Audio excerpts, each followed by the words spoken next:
When you think about intimacy, it's easy to believe the real magic happens during those moments, the closeness, the passion, the touch. And yes, that's a part of it, but the truth is, the most powerful bond is often built right after. Those moments immediately following intimacy hold a unique kind of influence because they determine what he's going to remember, what he's going to replay in his mind, and ultimately how much he's going to long for you again. It's what I call the emotional afterglow. That warm, lingering feeling that makes him connect the experience not just to pleasure, but to you as a person. Think about it, anyone can share a physical moment, but not everyone can make that moment unforgettable. The difference lies in how you show up afterwards. It's in the subtle way you hold yourself, the way your presence feels, the way your energy communicates that this was more than just a transaction. It was an experience worth keeping in his memory. People are far more likely to crave what made them feel seen, understood, and valued. The emotional afterglow isn't about putting on a performance. It's not about saying the perfect thing or looking flawless in that moment. It's about being real, being present, and creating a sense of emotional safety. When a man feels that he can relax into your presence after intimacy without judgment or pressure, his guard drops in a way it doesn't in many other moments. That's when his mind starts associating you with comfort, trust, and connection, things far rarer and more valuable than just chemistry. What makes the afterglow so irresistible is that it's often understated. It's not loud, it's not attention-grabbing, it's not desperate. It's a calm, confident energy that says, "I'm here, and I'm comfortable with both you and myself." Men remember this because it's different. In a world where so many interactions are rushed, distracted, or self-focused, simply giving the gift of being fully present after intimacy makes you stand out without even trying. This doesn't mean you have to turn into a therapist or start unloading deep feelings. In fact, overcomplicating the moment can sometimes work against you. It's the small, seemingly insignificant actions that carry the most weight. Resting your head on his shoulder, holding his gaze for a second longer, a gentle smile that doesn't need explanation. It's allowing a moment of silence to be comfortable rather than awkward. Those are the little things that tell him, without words, "I enjoy this space with you." There's also something powerful about subtly reinforcing that the intimacy you share isn't just about physical gratification.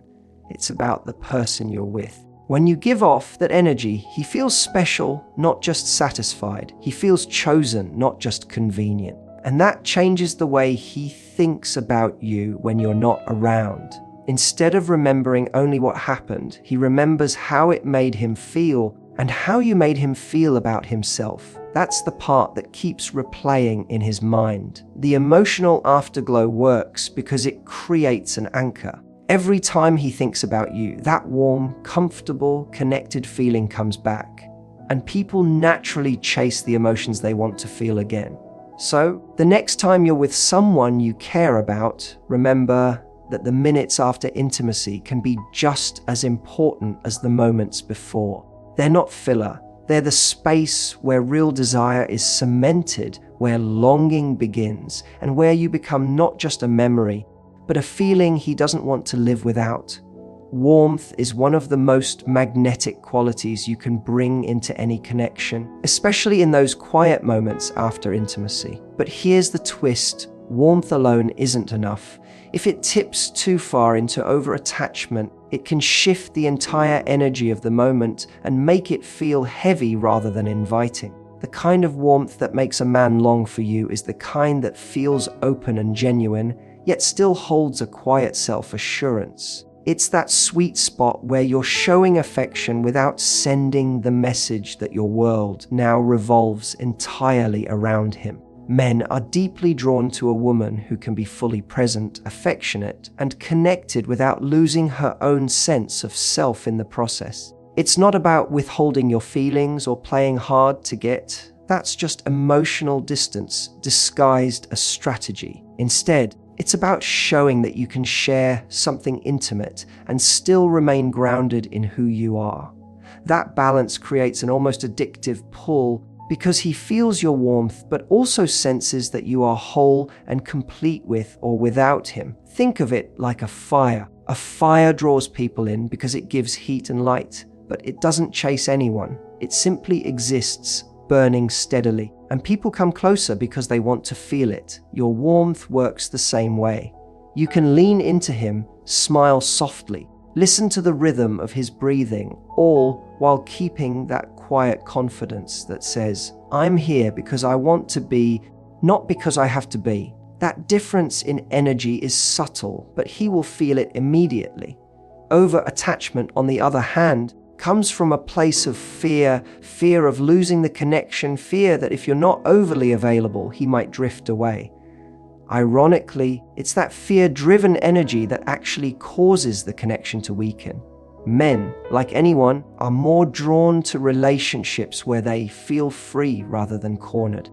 When your warmth is paired with an ease in letting the moment breathe, you create space for him to keep choosing you again and again without feeling pressured into it. Sometimes that balance shows up in the smallest gestures. Maybe it's sharing a laugh without overanalyzing what it means. Maybe it's lying close for a while and then gently getting up to get a glass of water, inviting him to join but not needing him to. Those tiny acts of independence signal that your affection is real, but it's not tangled up in neediness. And because it comes from a place of choice rather than dependence, it becomes infinitely more attractive. The other side of this is that men often remember the women who make them feel both cared for and respected. When you give warmth without trying to claim ownership of the moment, you're showing respect for his autonomy, which in turn makes him more eager to invest in you. You're saying, I value you, but I also value myself. And that's a rare and irresistible combination. In the end, showing warmth without over-attachment turns intimacy into something he doesn't just enjoy. It turns it into something he admires. You're not just the person he shares a moment with, you're the person who makes that moment feel effortless, safe, and yet still exciting. And when he realizes that your affection comes from a place of strength rather than fear, it's not just his desire you're capturing, it's his respect. And respect, once earned, keeps a man coming back long after the moment has passed. There's something unforgettable about the moments after intimacy when you can both just laugh together. It's not about telling the perfect joke or trying too hard to be entertaining. It's about letting a natural lightness seep into the space between you. Playfulness in that moment works like a secret glue. It binds the memory of what just happened to a feeling of joy, making it something he wants to revisit over and over. The truth is, physical connection alone might be pleasurable, but when you mix it with a genuine sense of fun, it becomes emotionally magnetic. Playfulness after intimacy isn't about being silly for the sake of it. It's about showing that you can enjoy each other without the weight of expectations pressing down on the moment. A little teasing, a soft smirk, a playful remark about something that just happened. These are the kinds of small, unscripted exchanges that plant themselves in his memory. Because when he thinks about you later, he's not just remembering the physical closeness, he's remembering the spark in your eyes, the way you made him smile without even trying. This works because laughter and joy lower defenses. Right after intimacy, emotions are already heightened, and adding a playful energy builds a deeper sense of comfort. It tells him that being with you isn't just about passion, it's about ease. You're someone he can be himself around, and that's rare. People crave spaces where they can relax, where they can let their guard down and know they won't be judged. When you give him that through light-heartedness, it's not just charming, it's addictive. Sometimes it's as simple as sharing a private joke that only the two of you understand. Maybe you notice something small in the room and make a witty comment. Maybe you playfully nudge him when he tries to steal the blanket. These tiny, Seemingly meaningless moments actually create emotional depth because they build a unique world that only exists between you two. And once that world exists, he'll want to keep returning to it. The key is to let the playfulness feel effortless, not like a performance. Forced humor or trying too hard to keep things fun can make it feel artificial. True charm in this context comes from being present and letting your natural personality shine. If you're naturally more subtle, your playfulness might show up as a quiet smile and a teasing glance. If you're naturally more expressive, maybe it's a little banter. There's no single formula as long as it's authentic. The beauty of anchoring the moment with playfulness is that it creates contrast. The intimacy might have been intense and emotional, but now you're layering in a lighter energy, which keeps things from feeling overly heavy or serious. That contrast makes the memory richer because it engages more than one side of the emotional spectrum. He's not just thinking, "That was amazing." He's thinking, "That was amazing, and it was fun." That's a combination that sticks. Later, when he's lying in bed alone or going about his day, it's those moments of shared laughter that will sneak into his thoughts. It's the look you gave him, the sound of your voice when you teased him, the way you made him feel both desired and at ease. Those little flashes are what make him long for you, because you didn't just share an intimate moment, you turned it into a memory that makes him smile every time it resurfaces. And once someone associates you with both pleasure and joy, you've created a pull that's almost impossible to resist. Mystery has a way of weaving itself into desire like nothing else can. Right after intimacy, when emotions are heightened and his attention is fully on you, is the perfect time to plant that subtle sense of intrigue. It's not about playing games or withholding affection. It's about leaving enough unsaid and unseen so that his mind keeps reaching for more. When everything is revealed at once, the moment loses its layers. But when you let a little mystery linger, it keeps the experience alive in his imagination long after you've gone. Mystery doesn't mean being cold or distant. In fact, it works best when paired with genuine warmth. You give him the closeness he craves, but you don't hand over every thought, every feeling, every intention. You allow space for curiosity. You let him wonder what's going on in that beautiful mind of yours. And the moment he starts wondering, you've engaged one of the most powerful forces in attraction, the desire to solve the puzzle. People are naturally drawn to what they don't fully understand, and when you become that puzzle in his life, he can't help but keep turning you over in his thoughts. Right after intimacy, mystery might show up in something as simple as a smile you don't fully explain.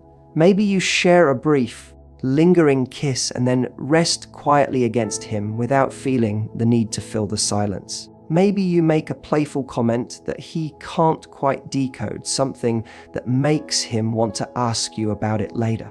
The point isn't to be confusing, it's to leave a hint of depth that invites him to explore more of you over time. Think about how most people behave in those moments after closeness. There's often a rush to overshare, to explain feelings in detail, to make everything explicit.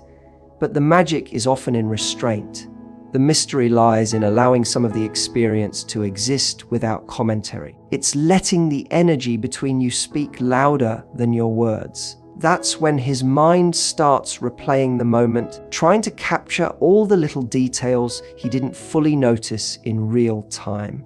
The beauty of this approach is that it turns you into a living story. You're not just a chapter that he's finished reading, you're the book he can't put down. Every time he thinks he understands you completely, you reveal a slightly different side. Not by forcing it, but because you naturally live from a place of depth. Mystery comes from having a full, rich life that extends beyond him. And when he senses that, he'll want to be closer, not out of obligation, but out of fascination. This kind of allure is timeless because it's not built on shock value or dramatics. It's built on subtlety. You're warm enough to draw him in, but layered enough to keep him leaning forward. You're present in the moment, yet not entirely predictable. You allow him to feel connected without feeling like he has you completely mapped out. That balance is intoxicating because it leaves room for growth, for discovery, for more. And when he's lying awake later, it's not just the physical closeness he'll remember. It's the way your eyes seem to hold something back, the way your touch felt familiar yet somehow still new, the way your presence left him wondering what other parts of you he hasn't yet experienced. That's when longing takes root, not just for the moment you shared, but for the countless moments he imagines you could share in the future.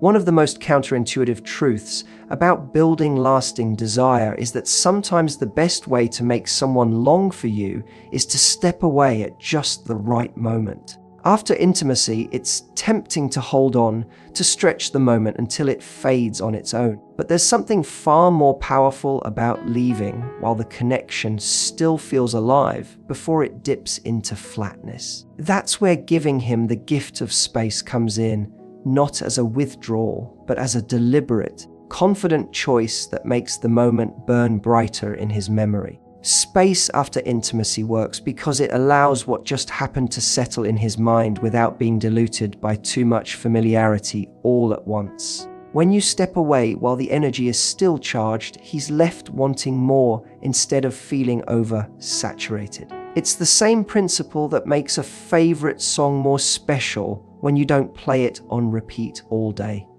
You let him miss it. And missing you is one of the strongest motivators for him to seek you out again. This isn't about walking away coldly or acting disinterested. It's about creating a rhythm of closeness and distance that feels natural and effortless.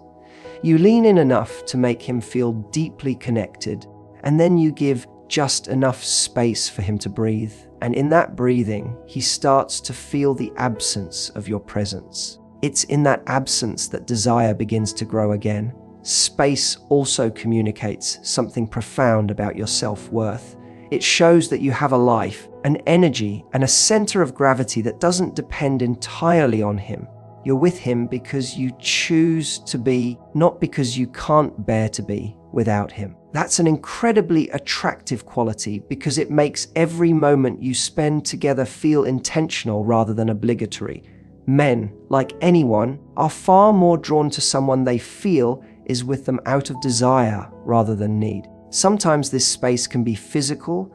Maybe you get up to grab a drink, change into something comfortable, or simply step into another room for a few minutes. Other times it's emotional space, letting a moment of silence settle instead of filling it with constant words, or leaving the conversation on a high note rather than dragging it out. These are small, almost invisible choices, but they create a lasting impact because they allow the emotional high of intimacy to linger in his mind unbroken.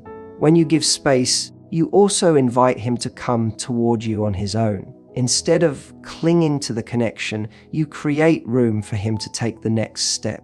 That shift from you pursuing to him leaning in is subtle but powerful.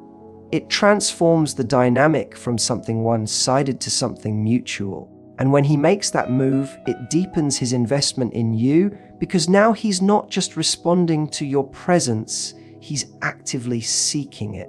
What you're really doing when you give space is giving him time to realize how much he values you. In the quiet, in the pause, in the moment when you're no longer right there next to him, he feels the contrast. And that contrast is where longing lives. He starts to picture you, replay the moments you just shared, and anticipate the next time. And when the next time does come, it feels even more electric because he's had time to crave it. By understanding the art of giving space, you're not pushing him away, you're pulling him in more deeply. You're allowing the connection to breathe, to build, and to stay charged with anticipation. And that anticipation is what keeps him not just interested, but truly hooked, because he's never given the chance to take you or the moments you share for granted. The most unforgettable connections are the ones that don't just make someone feel good in the moment, but make them feel better about themselves long after. When a man leaves your presence, not only satisfied, but also proud of who he was with you, that's when you've touched something far deeper than attraction. It's when you've tied the experience to his identity, to the way he sees himself, and people will always come back to the person who makes them feel like the best version of who they are. After intimacy, this is more powerful than most people realize. Those moments are already emotionally heightened, and the things you do or say in that time can leave a lasting imprint. It could be something as simple as noticing a strength in him and mentioning it sincerely. It could be the way you look at him, not just with desire, but with admiration. It could even be the way you respond to his presence, showing through your energy that you feel safe, valued, and happy with him. These subtle cues send a message. I like who you are, and I like who I am when I'm with you. That message becomes a hook in his mind. Tying the experience to his identity isn't about flattery or empty compliments. It's about genuine recognition of what's good in him. People can sense when your words are authentic, and authenticity is what makes them stick. If you admire his ambition, the way he listens, or the way he takes care of you in that moment, let it show in a way that feels natural and unforced. You're not building him up to keep him around. You're simply reflecting back the parts of him that are worth appreciating. When you do this, you create an emotional association between being with you and feeling proud of himself. That's a rare and addictive combination, because most people go through life craving that sense of self-worth, but not often finding it in relationships. If you can give it to him naturally, he'll start to connect his own confidence, joy, and sense of value with your presence. And when you're not there, he'll notice the difference, and he'll want that feeling back. This also ties into how you carry yourself. When you bring your own self-respect into the room, it inspires him to rise to that level too. You're not just there to make him feel good, you're living in a way that reminds him he can be better, love better, and show up more fully. That inspiration isn't delivered as pressure or criticism, it's delivered through example. You become a mirror for his potential, and that makes your presence both comforting and motivating. The beautiful part is that this doesn't require grand gestures. Sometimes it's the smallest moments that tie the experience to his identity, laughing at his wit, appreciating the way he thinks, or acknowledging how he made the night special for you. These are moments he can carry with him, moments that feed his sense of self long after the physical connection fades. When he thinks about you later, he's not just remembering your touch or your smile, he's remembering how you made him feel about himself, confident, capable, valued. And because those feelings are deeply personal, they're not easily replaced. You become more than a memory, you become a reference point for how he wants to feel in every relationship. That's when longing transforms from something temporary into something enduring. By making him feel proud of who he is with you, you're not only deepening his desire, you're creating a connection that's tied to his very sense of self. And once that happens, you're no longer just someone he wants, you're someone he feels he can't afford to lose.